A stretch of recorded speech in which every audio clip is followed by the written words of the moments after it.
So after playing roughly 50 hours with this build, I'm at a point where I'm happy with the defensive and offensive capabilities of this build, and it's basically a one button clear build with 2 additional buttons to generate a buff. And I also use Tempest Spell for bossing.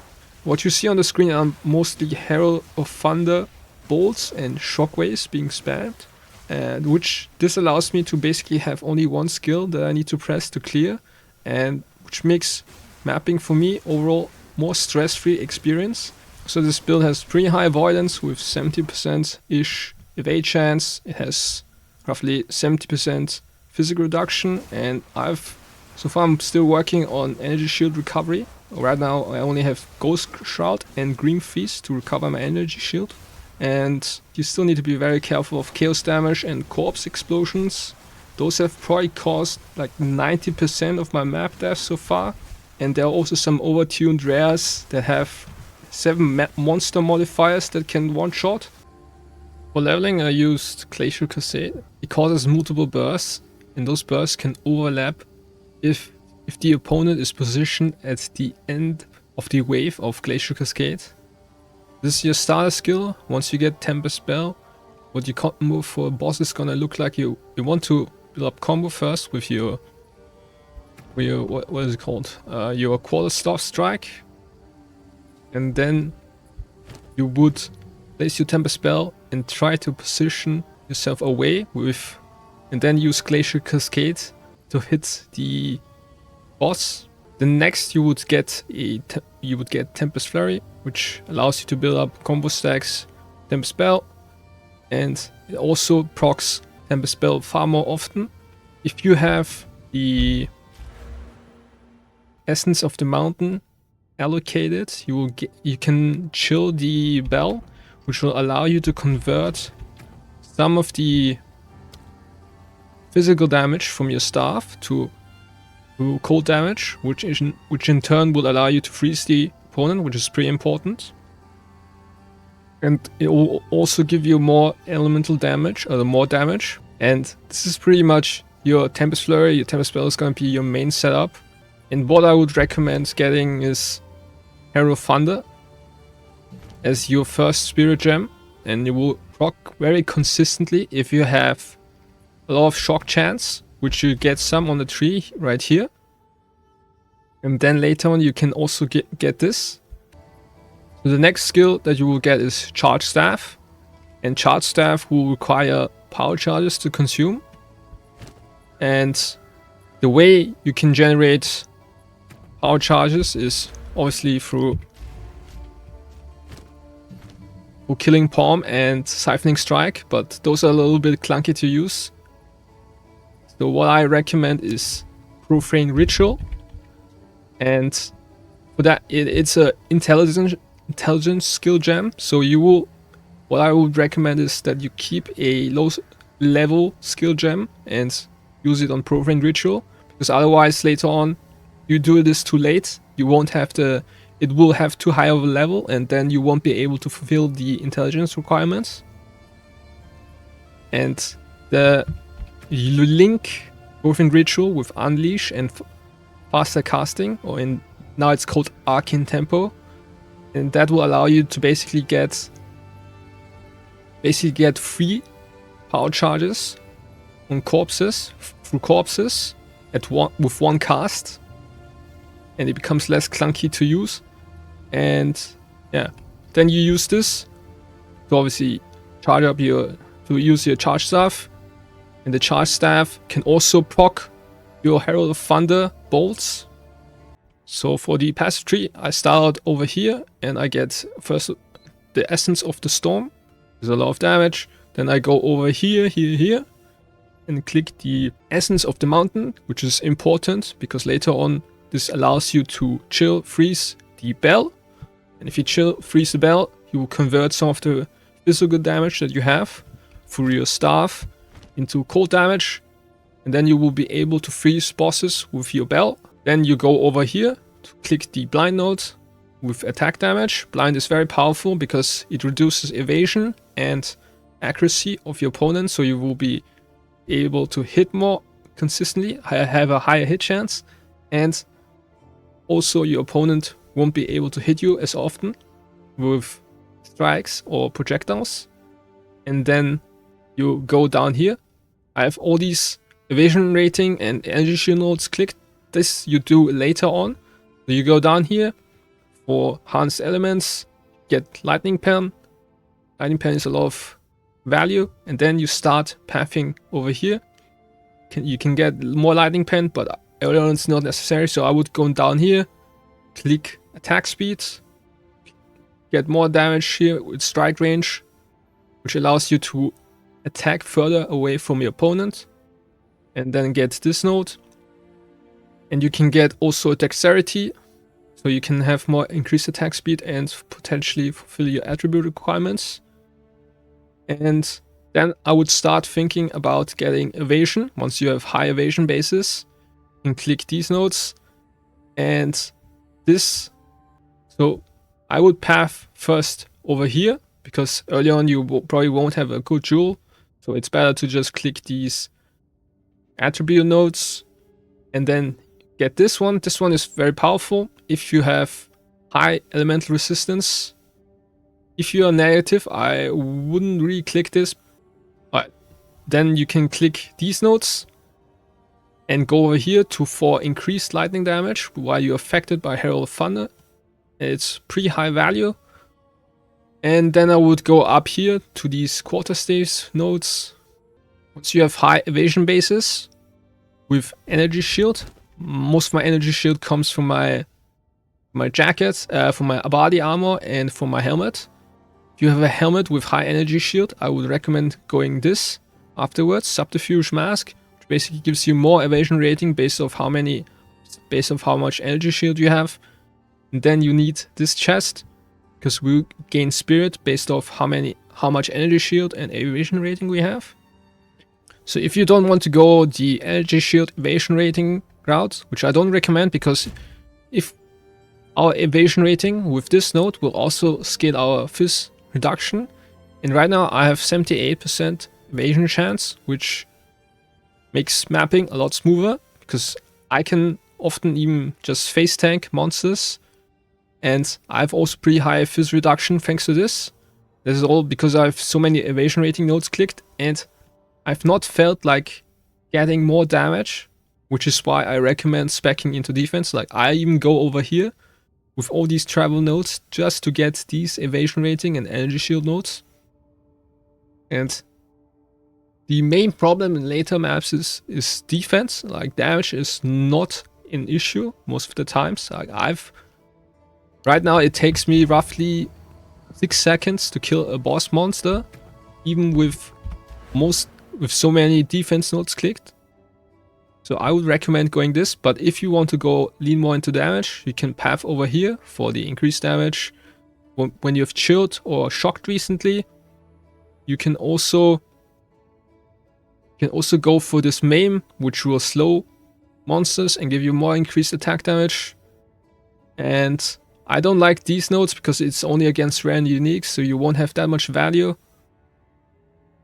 You could also click this, but this is not great. And you could also path over here for more lightning damage and more lightning pen, but I don't think that much damage is necessary. And for gems, I use Martial Tempo. For Tempest Flurry, I use Martial Tempo, Innovate, and Rage. Rage is a sort of a buff that will will give you more attack damage per rage stack, so 1% per rage stack. You can gain up to 30, and rage stacks, however, fall off after 2 seconds if you haven't gained any rage recently. And this rage buff will also improve the DPS of your Tempest Spell, so everything that deals attack damage, Tempest Spell, Charge Staff, Herald of Thunder. This is why I recommend getting rage somewhere. It doesn't have to be actually through a gem. You can also get it through a jewel, but it's only 1 rage on melee hit. So I use this support gem to get more rage on hit, to have it up more consistently. Innovate will also buff all of your attacks, so this is really important to have in my opinion. So for Tempest spell you can get Conk. Conk is probably the highest damage multiplier in the game, and I use close combat because the shockwaves will be procced from your Tempest spell, and they already have a pretty low radius, so the downside is not really a downside here. And overabundance, you can have +1 to limit. The 50% less skill effect duration is not really a downside if you're using Tempest Flurry to proc shockwaves, because we are attacking so fast that the Tempest spell will expire before 3 seconds. Charge Staff, I use Conduction mainly to get more Herald Thunder procs. And Persistence, obviously, so the duration is a little bit longer, and I have Rising Tempest on there because there aren't really that many good more multiplies. And this is the next best I had. It only gives us 12%, but it's better than nothing. You link Orphan Ritual with Unleash and faster casting, or now it's called Arcane Tempo, and that will allow you to basically get 3 power charges on corpses through corpses with one cast. So for Herald Thunder, I have Primal Armament, Elemental Focus because you don't really need the bolts to shock, and Lightning Infusion is also pretty good damage. For Spirit Gems,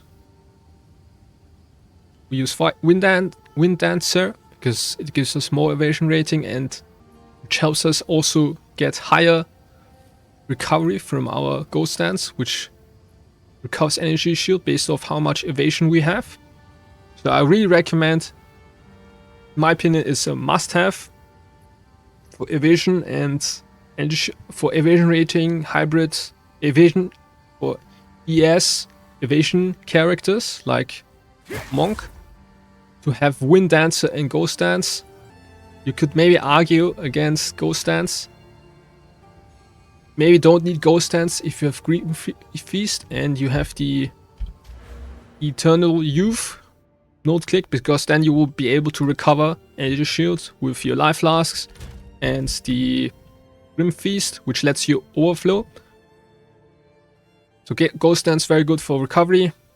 The support gems are not important. I have Clarity and stuff like that, Cannibalism and Precision, but it's not. You don't actually need those. I just have too much Spirit, and I don't have another skill gem slot to fit in more auras, so I'm just using these support gems. So Grim Feast is really good because you gain remnants when you kill an enemy, or it's a chance to gain a remnant when you kill an enemy, and it recovers energy shield. But also the recovery can overflow, so you can get, in my case I could get 3606 energy shield overflow, and it's really good because it, first of all, it increases your max hit, and it also helps with recovery. Now Lingering Illusion, this is the order I would get the Spirit Gems in, and Lingering Illusion is the least important one because it only provides you with some extra power charge generation, especially against bosses. But it's not, I've never found it necessary to have power charge generation against bosses because the bosses die so fast that you won't really need to generate power charges. But if you do, this is one way to do it. For my gear, I recommend getting mostly I wouldn't use the staff base that only gives, I don't have it right here, but there's a staff base that doesn't have any physical damage. Oh, wow, this stuff is pretty good. And this one's also really good. What the fuck? And what you want is a staff base that has physical damage, and you want increased physical damage with flat damage, because you want to convert some of the physical damage with the Temper spell later on. And if you have a pure elemental base, you can't freeze with your Temper spell.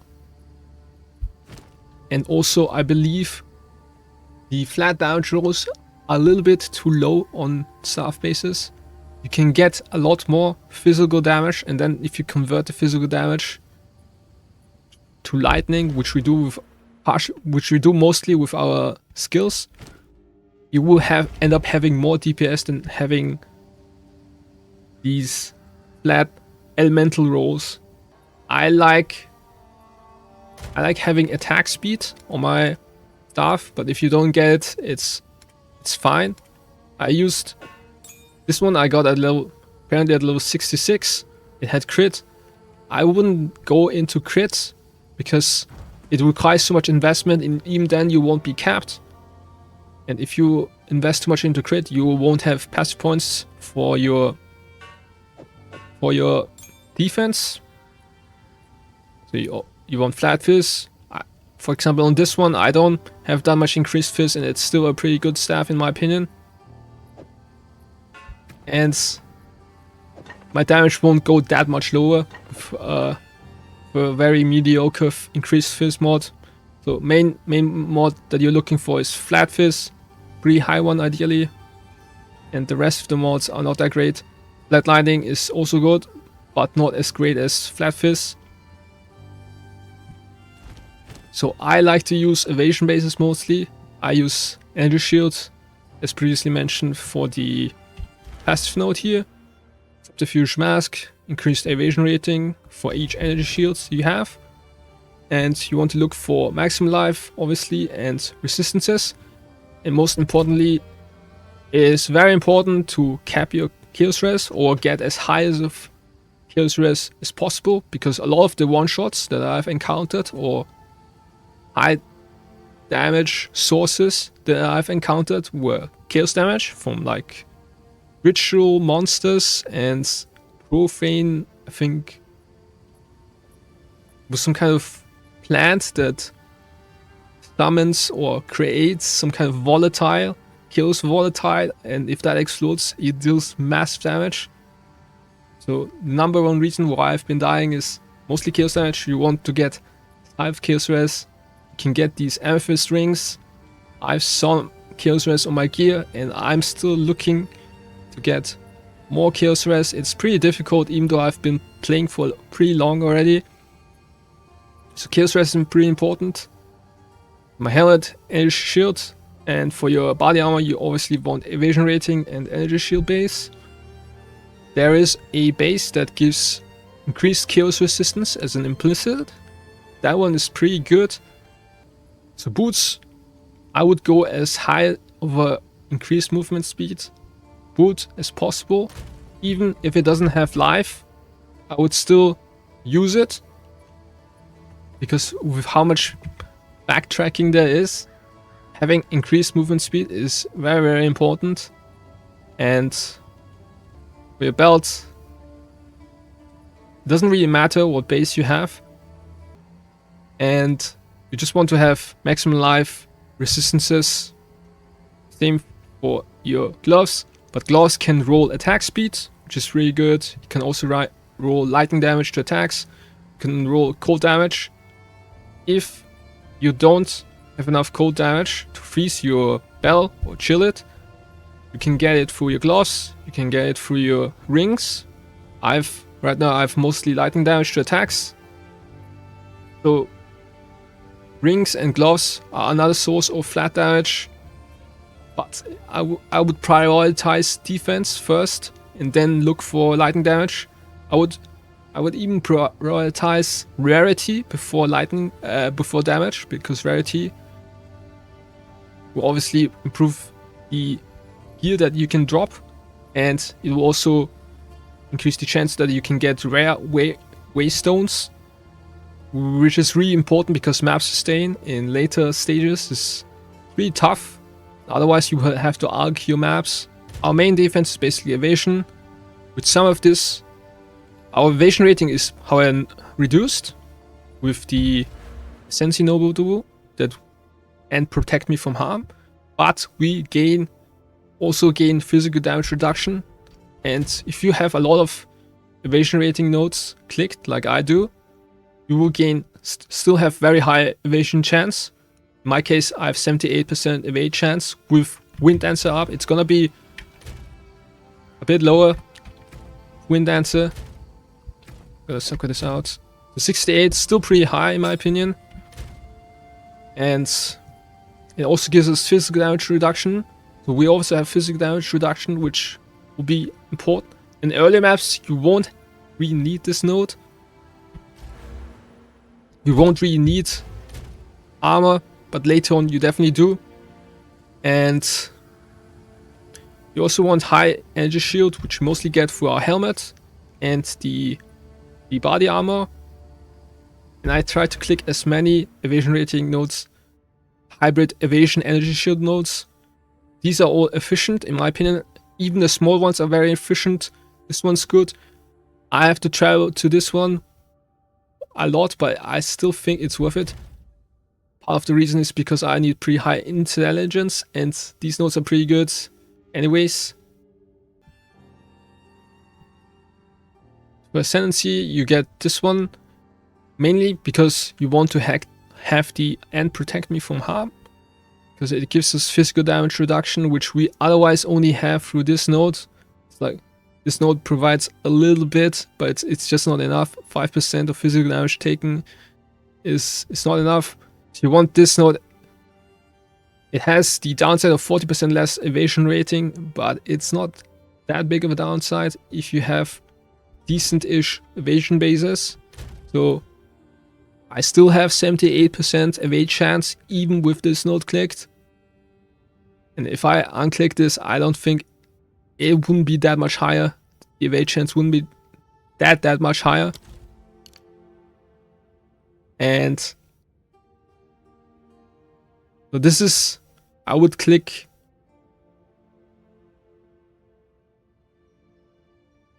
these four first, and then you could go for I'm the Blizzard to get more chills out and more freezes, but it's still gonna be pretty rare because also we don't have cold pen. We have a little bit of cold pen, but most of it we want to deal lightning damage, so we can make use of lightning pen. So I don't think I'm the Blizzard is very good, so I would just still go for I'm the Thunder. And the 8th Ascendancy point is apparently locked behind a pinnacle boss who is really difficult to kill, so but Unbound Avatar is not that great. Anyways, it has a base duration of 8 seconds, and you would only use it against bosses really, or against rares, and it will maybe improve your clear speed by 5 seconds per map. And from my own experience, I can say that most maps take 4 to 5 minutes, so it's not a big deal if you don't have this. So the last topic I want to talk about, basically build variations. So what you can do is to change your energy shield recovery is you can use Eternal Youth, which I think is pretty good.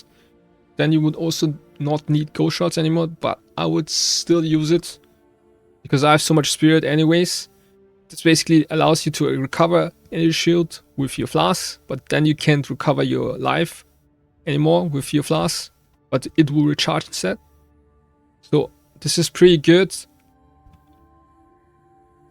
And you could also change the way you generate power charges. You can automate it. If you don't want to cast Profane Ritual every like 25 seconds, you can have a cast on shock set up. It will require a lot of int, or you use a lower level cast on shock. This is why it's important to save some of the lower level spirit gems, so you can have a cast on shock with a lower attribute requirement. Then you can just link the Profane Ritual to the cast on shock, and since we're shocking a lot, this will be proccing a lot, and you have a lot more power charges than needed for charge stuff, which means that you could use Falling Thunder and just constantly spam Falling Thunder. And if you go this route, you could also, I would recommend getting maximum power charges, getting this node here, and going this. But I don't think it's very necessary to go this route, unless you just don't want to click Profane Ritual. It would be a good choice, but otherwise I would just, instead of investing into power charges, I would just go for more defense, because you will need it in higher tier maps. But if you want to automate power charge generation and have an extra skill with very good coverage, which Falling Thunder has, then that route is a pretty good one. That's the end of the build guide. I'll probably post some more updates. I'll probably make some build guides for other classes too, and I will occasionally stream on Twitch, but probably not very often. Yeah, thank you for watching.